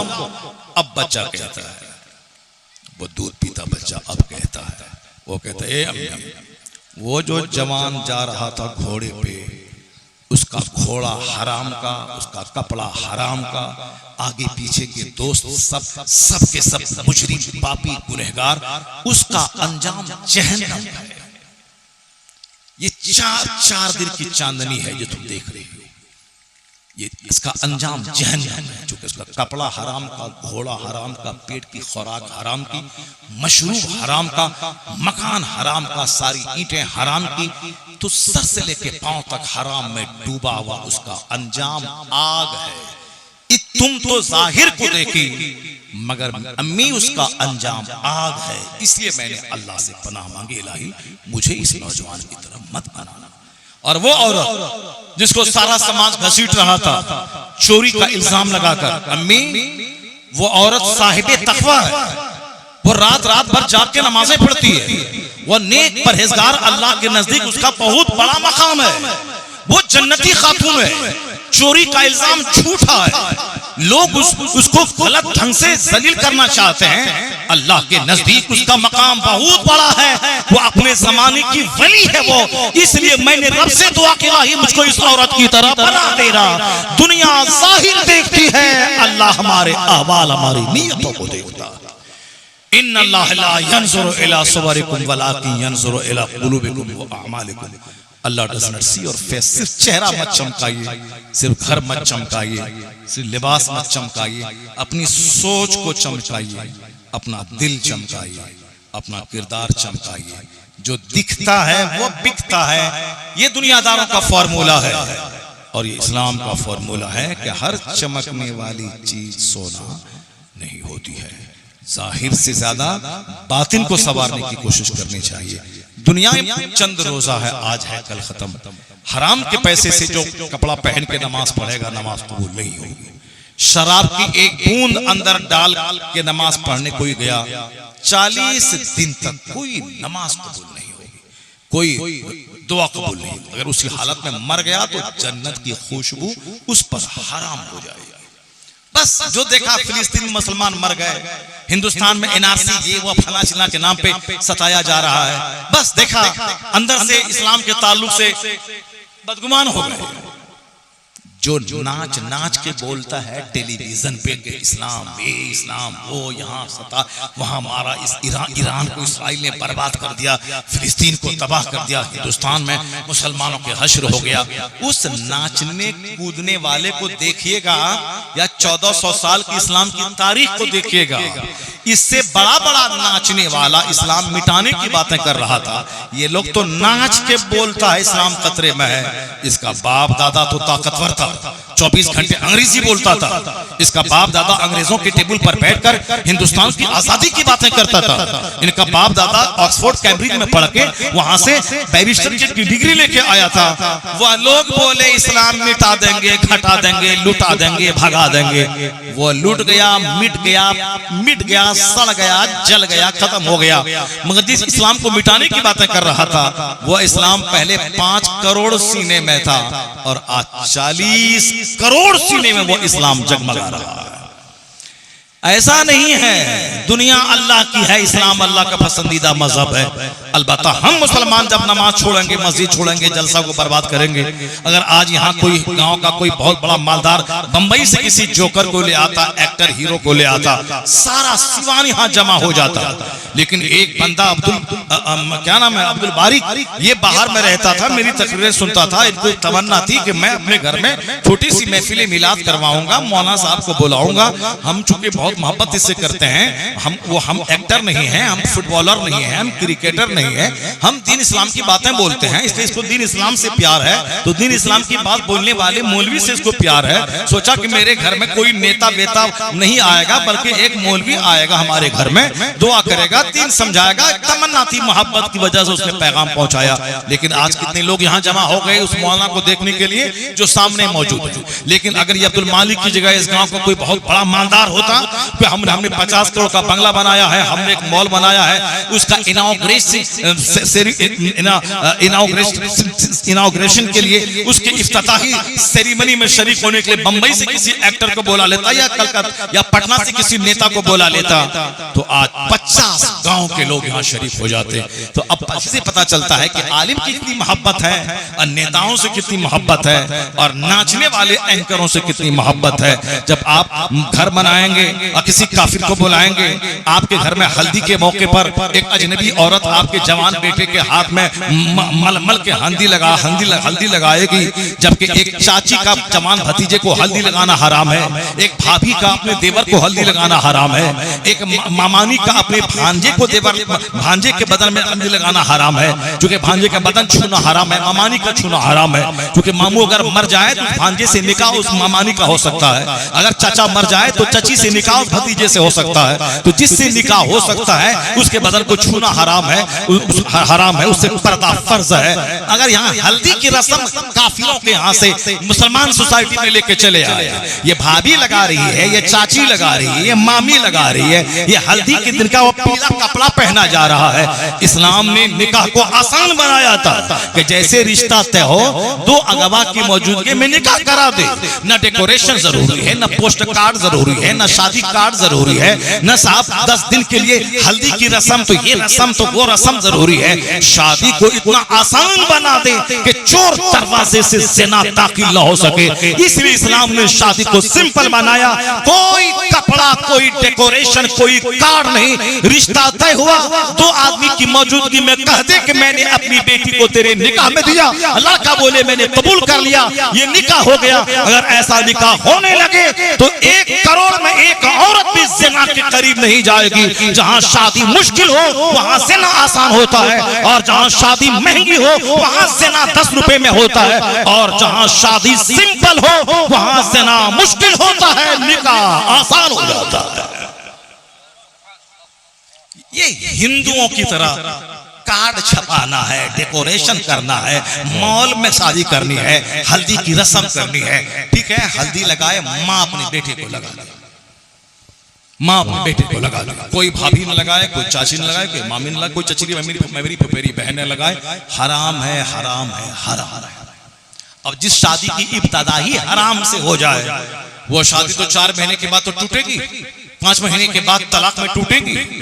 एक आदमी से बात कर रहा था, बोला अरे मैं जहाँ शादी कर लिया वो सब शौहर उस औरत का नहीं था, बेटी को यतीम समझ के मैंने अपने बेटे से अक़्द कर दिया, मगर वो औरत तो इंतहाई दर्जे की बदज़बान, फाहिशा, चुड़ैल, लड़ाई झगड़ा करने वाली, मैं तो चेहरा नहीं देखना चाहता हूँ उसका। शादी से पहले बस एक पान के 2 टुकड़े होते हैं, और शादी के बाद चेहरा नहीं देखना चाहता हूँ। जिस शादी की इब्तिदा ही डीजे और हराम से हो, उस शादी में बरकत कहां से होगी? उस शादी निकाह के बाद तब असल खेल शुरू होता है, जहां लड़का लड़की की आपस में मोहब्बत नहीं करते हैं, जहां रिश्तेदार से मोहब्बत नहीं करते हैं। अभी आगे चल के पंचायती है तो खुला है, तो इदारे शरिया है, तो इमारत शरिया है, तो काजी साहब हैं। अब बस होटल में निकाह टूटा, उधर दूसरे से निकाह करवाया। इस तरह से दुनिया में ज़िनाकारी फैल रही है। जब ज़िनाकारी होगी तो वलदुज़्ज़िना फैलेंगे। एक वलदुस्सना वलीद इब्न मुगीरा था जो हुजूर को पागल कहा था, उसी तरह क़यामत तक जो भी आलिमों का गुस्ताख होगा, कुरान हदीस का गुस्ताख होगा, उसके नुत्फे में उसकी बुनियाद में खराबी होगी। इसलिए अपनी माँ अपने घर की औरतों को हयादार बनाएं, खुद बाहया रहें, ताकि बच्चा कुतुब अब्दाल अगर नहीं पैदा हो तो गौसे खौसो ख्वाजा का गुलाम पैदा हो, गुलाम हुसैन पैदा हो, गुलाम हसन पैदा हो, गुलाम साबिर, गुलाम आला हजरत, गुलाम ताजुल शरिया पैदा होता है। जब माँ नेक रहेगी, जब बाप नेक रहेंगे तो औलाद का नेक होना तय है। बातें बहुत सारी हमारी हो गई, इशारे में सारी बातें मैंने आपके सामने कह दी। अब वो हदीस पाक अल्लाह कहता है कि फरिश्तों गवाह रहो कि मैंने सबको बख्श दिया है। सुभान अल्लाह, सुभान अल्लाह। अभी 1 घंटा से जिक्र कर रहे हैं, हम कुरान हदीस पढ़ रहे हैं, अब बस उसी हदीस पे मैं खत्म करता हूँ। अब फरिश्ता कहता है फरिश्तों गवाह, अल्लाह कहता है फरिश्तों फशहदू, गवाह रहो कि मैंने सबको माफ कर दिया है। फरिश्ता कहता है इलाही, एक बंदा था जो दूसरे काम से आया था, जो बैठ गया। जैसे अब्दुल बारिक मिलाद करा रहा है, इतने सारे उलमा कराम को जमा किया, पीर साहब को जमा किया, वो तो चलो अब्दुल बारिक कर रहा, जरा बैठ जाते हैं, देखते हैं लड़का बड़ा नेक है, तब ना अच्छा काम किया है। अब चाहे वो घर पुख्ते का रहे ना रहे, कल ताना भी लोग देगा, अरे ये 1 लाख खर्चा किया तूने, मौलाना सबको इतना पैसा दिया, क्या मिला तुझको, क्या मिला तुझको? ये अब्दुल बारिक कह देगा उसको। अगर एक बंदा अंदर से परफेक्ट मोमिन बन गया तो 50 करोड़ की बिल्डिंग बनाना एक तरफ, एक बंदे को नेक बना देना एक तरफ। और ये बात मैं नहीं कहता, ये बात मेरे पैगंबर जिसका कलमा हम पढ़ते वो कहते हैं, ए अली जहां भेज रहा हूं वहां पहले ईमान पेश करना, इस्लाम पेश करना, तलवार मत चलाना। अगर एक बंदा मोमिन हो गया तो अरब के सुर्ख ऊंट से यह काम तेरे लिए बेहतर है।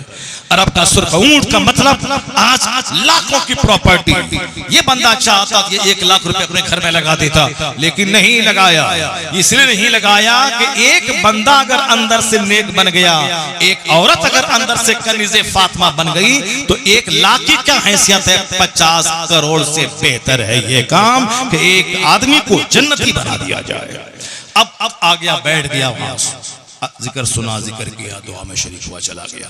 फरिश्ते कहते इलाही एक बंदा ऐसा आया था जो जिक्र करने नहीं किसी दूसरे काम से आया था, बैठ गया। अब अल्लाह क्या कहता है सुनिए, बख्शने वाला खुदा क्या कहता है। आप लोग क्या बोलते हैं, अरे अल्लाह उसको माफ नहीं करेगा, 900 चूहा खा के बिल्ली हज को चली, अल्लाह उसको माफ नहीं करेगा, अल्लाह उसको माफ नहीं करेगा। अगर तेरे ऊपर दुनिया छोड़ दे तो कल ही तबाह बर्बाद करके रख देगा दुनिया को। वो तो मेरा खुदा दुनिया को चलाता है और फिर दुनिया आज तक टिकी हुई है। वरना आप तो किसी को माफ नहीं करेंगे, थोड़ा सा जुर्म कोई किया फौरन उसको उसका दाना पानी सब रोक देंगे, मस्जिद से निकाल देते हैं, आप धमकी देते हैं। अब अल्लाह तबारक व तआला की बेपनाह नाफरमानियां हो रही, फिर भी अल्लाह रोजी बंद नहीं करता, अल्लाह रोजी देता है। कितना मेहरबान रऊफ और रहीम है वो रब। और ये जाहिल बोलता है कि 900 चूहा खा के बिल्ली हज को चली, 900 नहीं 9 करोड़ चूहा खा के चला जाए, अगर अल्लाह हज कबूल कर लिया तो सब गुनाह माफ कर देगा। 9 करोड़ चूहा खा के चले जाए, तुम होता कौन है? हदीस में आया है कि जब कोई बंदा बोलता अल्लाह इसको माफ नहीं करेगा तो अल्लाह कहता है मन अंत, तू कौन है बोलने वाला कि अल्लाह उसको माफ नहीं करेगा? अल्लाह उसको माफ कर दिया, तुझको जहन्नम में डाल डाल। अल्लाह इस सारी कायनात का मालिक खालिक है, तुम कौन है जो कहने वाला अल्लाह उसको माफ नहीं करेगा? ये मत बोल, यह बोल के अल्लाह उसको भी माफ करे, उनके सदके में हमको भी माफ करे। क्योंकि हर आदमी करोड़ों गुनाह अपने दामन में रखता है, कोई इतना सुथरा नहीं है कि बोले नहीं हम तो नेकी की बुनियाद पर जन्नत चले जाएंगे। अगर कोई ऐसा बोला तो भी जहन्नम चला जाएगा, क्योंकि मुसलमान नेकी करता है दरिया में डाल देता है, उसको भूल जाता है, अल्लाह से डरता रहता है। इलाही मैं वीजा टिकट लिया, मक्का गया, देख के चला आया, कबूल हुआ कि नहीं हुआ ये तू जानता है। अब बंदा एक बार हज करता है, सारी जिंदगी कबूलियत की दुआ रो रो के अल्लाह से करता रहता है। अगर कोई बोल दिया कि हमने 2 किया, 5 किया, 4 किया, ये किया, वो किया, कुछ नहीं किया, सारा हज उम्रा मिट्टी में मिल गया। क्यों कि गुरूर सारी नेकी को मिटा देता है और अल्लाह ताला को सबसे ज्यादा नापसंद ये घमंड है। और रियाकारी की वजह से सब गुनाह सब नेकियां मिट जाती हैं। अल्लाह क़यामत के दिन कहेगा जिन लोगों को दिखाने और सुनाने के तुमने नेकी की थी उन लोगों से बदला मांग, और बदला वो नहीं दे पाएगा। सीधे अल्लाह कहेगा कि तुमने मेरे लिए तुमने नेकी नहीं की थी, चलो सीधे जहन्नम आग में चले जाओ। मुंह के बल घसीट कर अल्लाह ताला उसको जहन्नम में डाल देगा। नेकी कर दरिया में डाल, नेकी को याद मत रख, नेकी का चर्चा मत कर। इसीलिए बुजुर्गों ने कहा था नेकी कर दरिया में डाल। एक एक बुराई जो हो रही है बाल बराबर उसको याद रख, उसको याद करके रोता रहा, ए अल्लाह मुझसे ये खता हो मुझको माफ फरमा दे। जब जब वो बुराई याद आएगी तब तक आंसू निकलेगा। तो बुराई को याद रखें, ये क़यामत की निशानी है। लोग छोटी सी नेकी को पहाड़ समझेंगे, अब पहाड़ बराबर गुनाह को राई समझेंगे, ये क़यामत की निशानी है। और आजकल अक्सर लोगों की सोच ऐसी ही हो गई है। अल्लाह कहता है कि ठीक है वो मेरा जिक्र करने के इरादे से नहीं आया था, मगर मुझको याद करने वाला इतना खुश नसीब होता है कि ला यशका जलीसुहुम, जो मुझको याद करने वालों के साथ बैठ जाए वो भी बदनसीब नहीं होता। क्या इजाज़ भाई?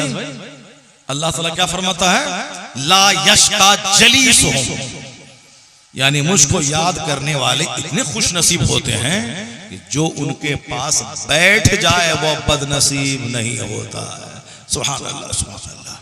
मुझको याद करने वाले इतने खुश नसीब होते हैं कि जो उसके पास बैठ जाए वह बदनसीब नहीं होता। तो कभी कभी नजर आलम साहब की महफिल में बैठा कीजिए, कभी कभी मौलाना एजाज साहब की महफिल में बैठा कीजिए कि हम तो मारे गए, ना इल्म है ना अमल है, यह लोग तो नेक लोग हैं, चलो इसी जलसे के बहाने कम से कम उनके पास बैठ गया। अगर ये नेक रहे तो उनके साथ बैठने की वजह से हम बुरों का भी भला हो जाएगा, हम बुरों का भी भला हो जाएगा। तो जलसे का कितना बेनिफिट हुआ? जिक्र सुना, हाथ पांव गुनाह से बचे रहे, नेकों के का सदका मिला, इनके सदके में गुनाह माफ हुए।